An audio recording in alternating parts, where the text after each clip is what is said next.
Hello, I'm Jody Wolf, and you're watching Expoz. It is December 28, 2018, 12:49 a.m. Birmingham. And three topics here. You have a triple blood moon. You have Damascus that's in the news, and you have CRISPR. You all remember CRISPR Cas-9.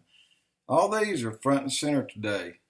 Start with the blood moons. My daughter texted me earlier and said, wow, wouldn't it be great if her granddaughter was born on January the 20th? And this is about the date that she's due. And I've always said, well, I bet it's going to be the 15th, and I'll call her AR-15. Her name will be Riley. But anyway, what does she mean by being born on the 20th or 21st? Well, we're going to have three super blood moons. January 2021, then February the 19th, and then March. We'll have another one on March, and that'll be on the 21st. So the first one, January 2021, this is titled the Super Blood Wolf Moon. Why it's called Wolf Moon, I don't know, but that's what it's named. And the second one, the one in February, will be by far the largest. And then the third, again in March. So this is very rare to have three months in a row. And all this is 2019.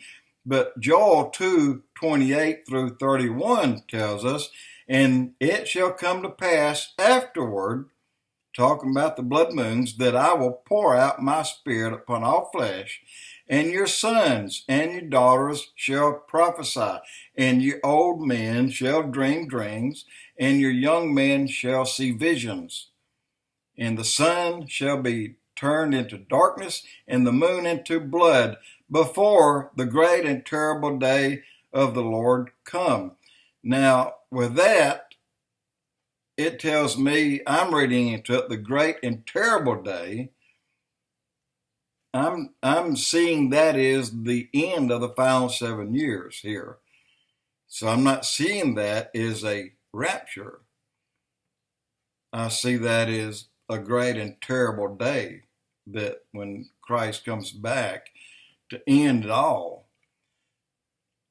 Well, let's move right on to the next one here.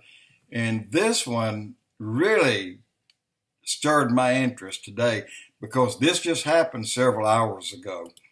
And, Damascus, in Isaiah chapter 17, verse 1, the burden of Damascus, behold, Damascus is taken from being a city and shall become a ruinous heap. Now, why do I go there? Because Israel just struck ammo depots near Damascus, close to Damascus. And why did the S-300s not take them out? Now, what have I been saying for a long time? That a Jewish family raised Putin. And Putin knows the Bible. He knows the first 5 books, and he knows Ezekiel 38. Netanyahu called Putin and said, look, we got to hit these depots, these ammunition stockpiles. They're getting too big. Would you leave our aircraft alone? And Putin agreed. So Israel went in and took them out, and waiting to see if they're going to go back in. Look, it wouldn't take but one rogue missile to go in and hit Damascus to start the destruction of that city that would forever end. Something that quick could happen that quick. So with them striking that far into Damascus, I mean, right at the edge of it, it's risky business there, but Israel's got to do what they got to do, and I stand with Israel all the way. And the last, CRISPR Cas-9, you know, I've talked about that quite a bit. First come up in 2012, Tom Horn brought it to everyone's attention, And I've been on top of it, trying to stay with it ever since, because I found it, well, it sounds interesting, but it sounds deadly to me. And let me tell you why. Today you can buy it for $400. You can buy a designer kit. I'm sure only one step at a time. You can't buy the whole 9 yards. However, when you do buy it, you can, in your own home at your kitchen table, you can use it. And when you inject yourself, you change your gene pool. You change your DNA. And that will be passed down through your line from now on. Long after you're dead, depends on how long we're going to be here. And what it will do down the line, no one knows. But if you're, in other words, your great-great-great-grandchild, if we're here, they'll have the genes that you injected in you. You pass it on. And the drawback is you cannot reverse it. It can't be reversed once you do it. So these are 3 topics I wanted to bring up. And the thing is, no one knows exactly what they will do. Now, they have been using them experimentally for a long time.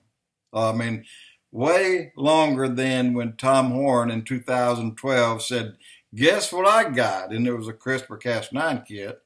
So it's been there for a long time. They've been using it on animals.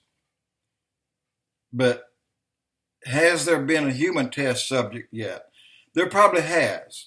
And you don't know about that. I don't know about that. But I'm sure there has been. And I'm sure there's at least a generation under that and under those testings. So once that man or woman has injected herself with that Cas-9, then her child or her father, her mother, whichever, she will have it. The child will have it in their system. And then her child or his child will have it. So it's like another, what am I trying to say? A tree here, and you got all kinds of limbs running off different ways. That's your lineage. That's your family tree.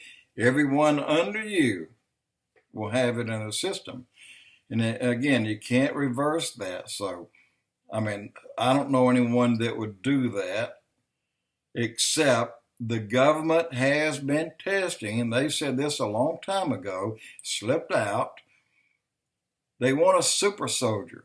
They want someone that can run faster, that can run longer, that can carry heavier weights, that not get tired and complain, and not have compassion when they're going to shoot their enemy. You know, we have compassion a lot of times. And these guys won't. I mean, whoever they're told to kill, they're going to kill without regrets. And they're going to keep on going.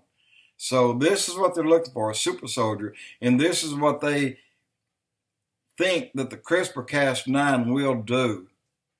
And it's whichever government can do this first will be the country that will probably, you know, overtake the others. And if time were to allowed to go that long, and I don't think it will be, but that's just it's just a big question mark on how that would turn out. But this is what their goal is. Jody Wolf Expoz.